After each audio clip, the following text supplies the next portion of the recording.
Again, today we continue the lesson nutrition in living organism. In my previous video, we saw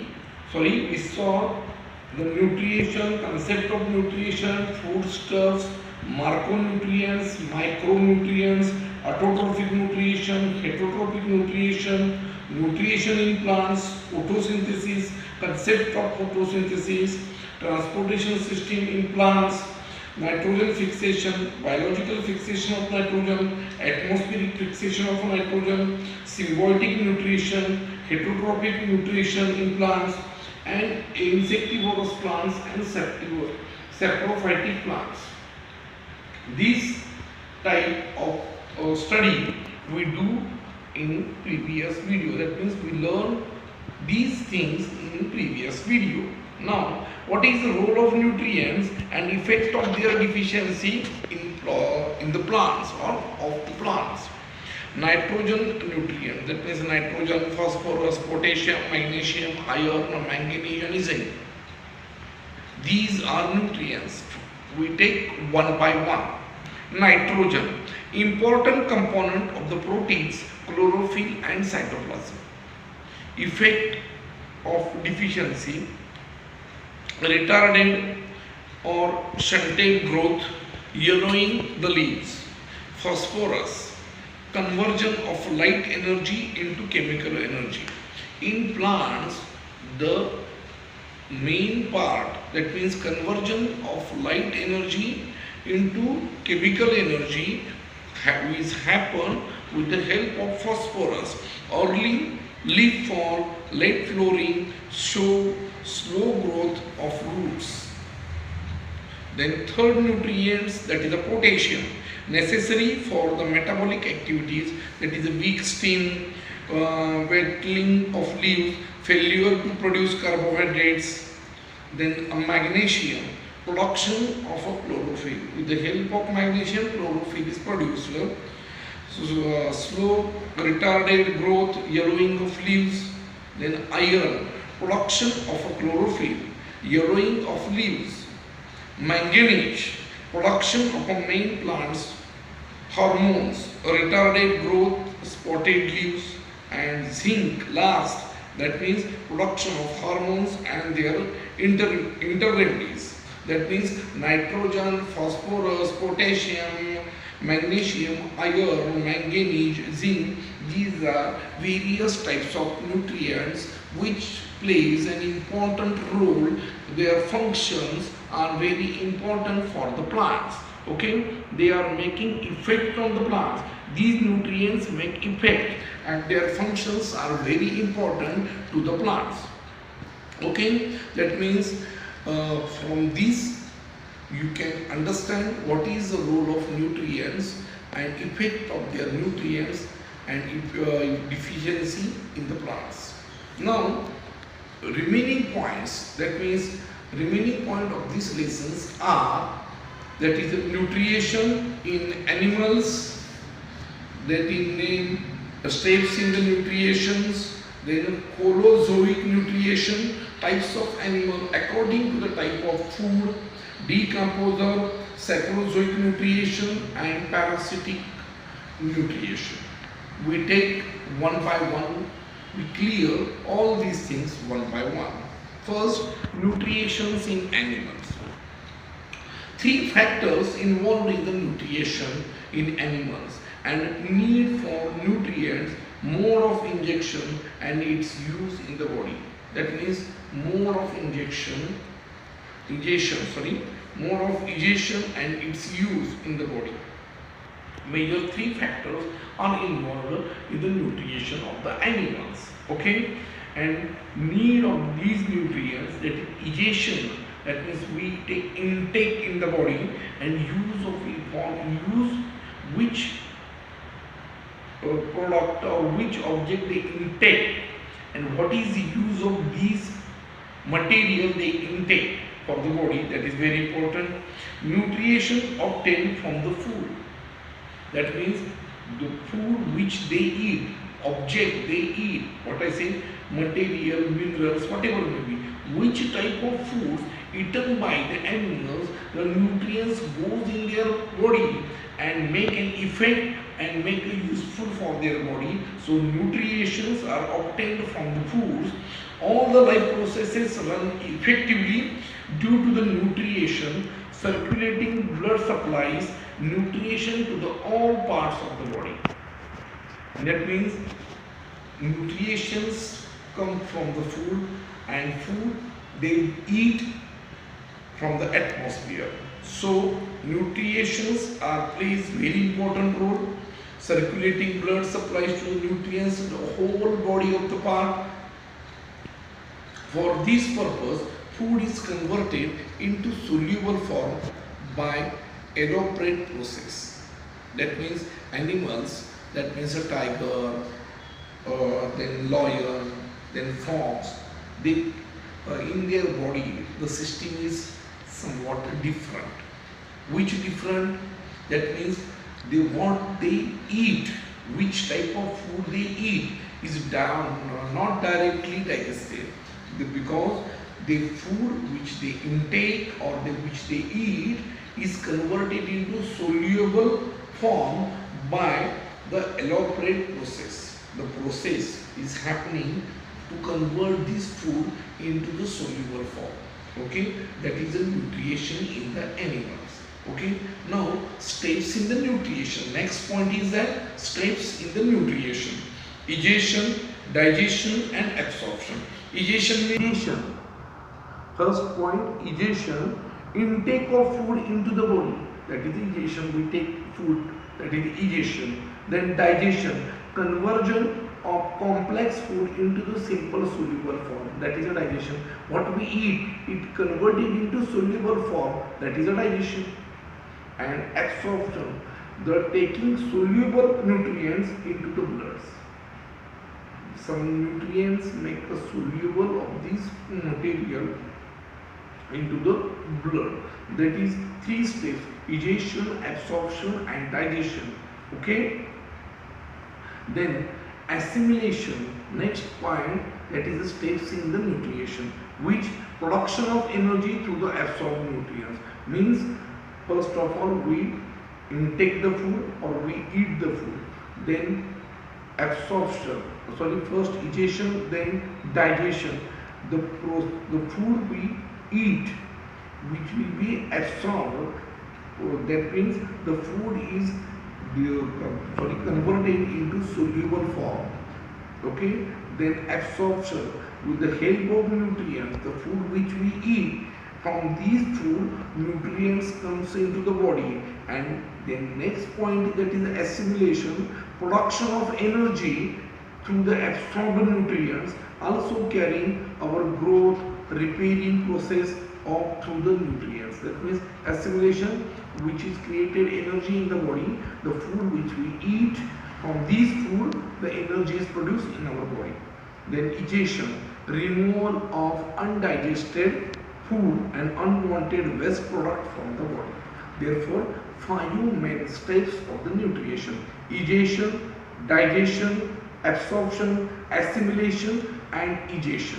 First intake, then is absorbed, that is digestion. Digestion is converted into the simple soluble form. Then absorption, from this food which is converted into blood. Okay, that is the process which we say, so that means nutrients is converted, and the process, that is an elaborate process. Then assimilation, which from which blood, or the blood from blood containing with the nutrients, which creates energy in our body, and so many processes in the body, so many activities in the bodies are performed and through the nutrients. And digestion, last steps, in which removal of the undigested part and unwanted waste product from the body. Okay. Then holozoic nutrition. What is holozoic nutrition? In unicellular organisms like amoeba, euglena, paramecium, all the process of nutrition occur in the same cell. Again I repeat it, in unicellular organisms like amoeba, euglena, paramecium, all the processes of the nutritions occur in the same cell. That means all processes of the bodies, that is ingestion, digestion, absorption, assimilation, in all process are performed in one cell, that is the same cell. All the process which are process of nutritions are performed in the one cell, in which unicellular animals, the animals having only one cell called as a unicellular. Okay, then multicellular animals inject the food through the mouth. Multicellular animals intake or inject foods through the mouth. Insects like cockroach and grasshopper and nibbling insects, that is a jaw-like mouth part. Jaw, that means through which we can chewing the foods. Then butterflies, tube-like proboscis for sucking the food. The mosquitoes and bedbugs, needle-like a mouth part for piercing and tube-like mouth part sucking the blood and fluid. That means in multicellular animal there is a provision for insects like a cockroach, grasshopper and nibbling, they are having a jaw for chewing the foods. Butterflies, tube-like part for sucking the foods, and mosquito and bed bugs, needle-like mouth part and tube-like mouth part for sucking the blood and fluid. That is holozoic nutrition. This is part of a holozoic nutrition. Okay. Now types of animals according to their types of foods. Okay. That is, all in 6th standard, in 5th standard, what is herbivorous, carnivorous, omnivorous, and scavengers. That means herbivorous, the animals which eat grass, animals that feed on a plant matter, the animals which are only depend on plant grass, such animals called as herbivorous. That is such as grass, fruit, seeds, grazing animals, granivorous, graminivorous, that is animals only lives on the plant. Or carnivorous, animals that feeds on other animals for their food. Some animals depending upon another animal for their food called as a carnivorous. Herbivorous depend upon plants, carnivorous depends upon animals, other animals, that means herbivorous animals. These types of animals called as carnivorous animals. Okay. Then omnivorous, the animals which depend upon plants as well as animals, on both. That means both animals depend on plants and animals, that is called omnivorous. Monkey, chimpanzee, human being, these are omnivorous. That means we eat plants, we eat animals like meat, fish, like this. Okay. Scavengers, they obtain their food from the dead bodies of the animals. That means scavenger, who are scavengers? Scavenger obtain their food from dead bodies of the animal. Dead bodies of the animals, that is called a scavenger. Example, vulture, crow, hyena, etc.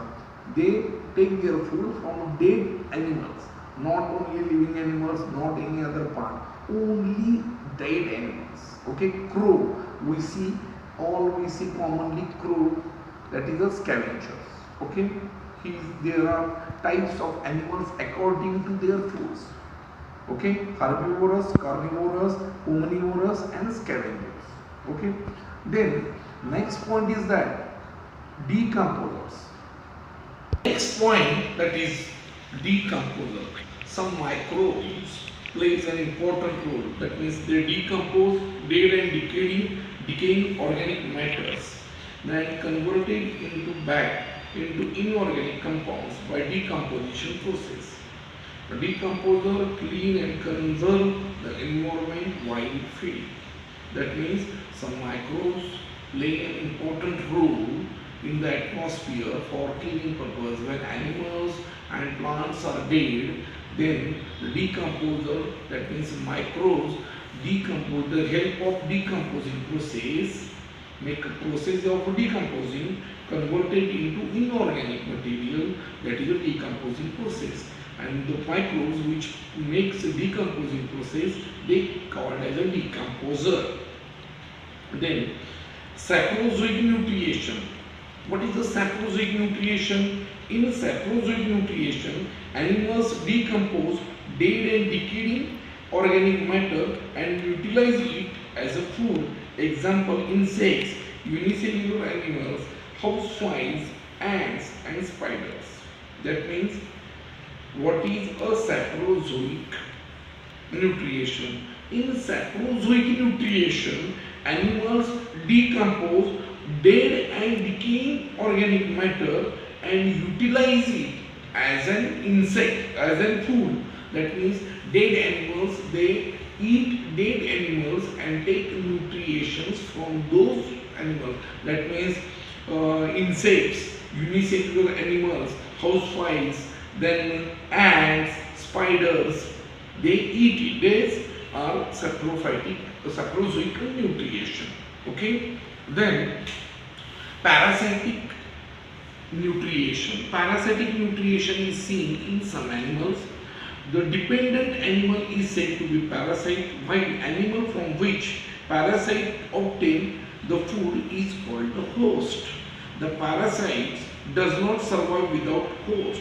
Therefore, it will not kill the host as in case of prey and predator relationship. Prey and predator relationship. Parasites are mainly two types, and ectoparasites and endoparasites. What is ectoparasites? In these type of parasites are seen living on the body surface on the host and obtaining food by sucking the blood or bloody juice. Example, loo, bedbugs, pig. That means the animals which lives on the only blood from another animals and lives on their body and suck the blood and they live. So they are ectoparasitic nutrition.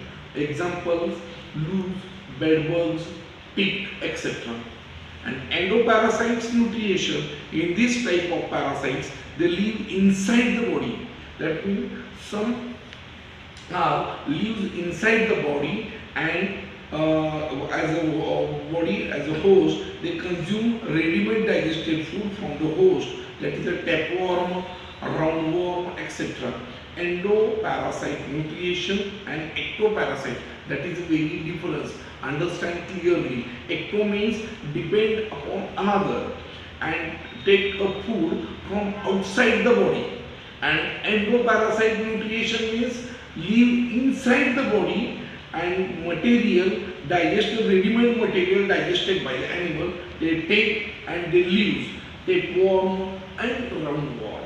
Okay, here the lesson is finished. But all these things I show you with the help of chart. That's why you can understand it very easily. Okay, look at the charts.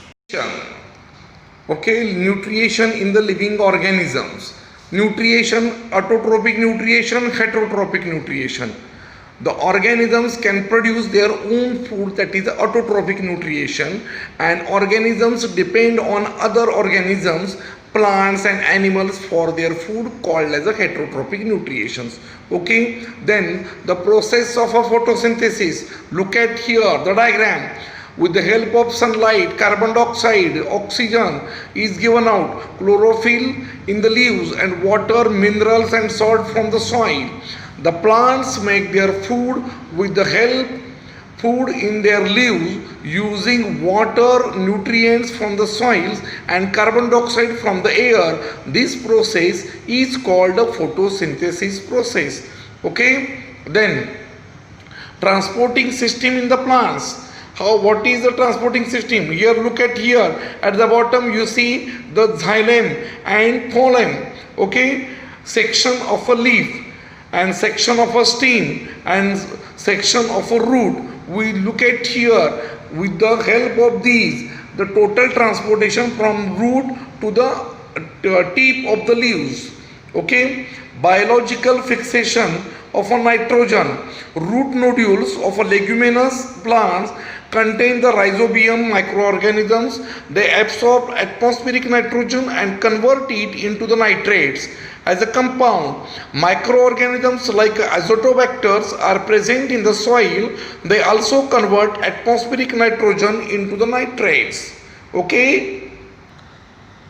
Now, nutrition in animals, that is a symbiotic nutrition.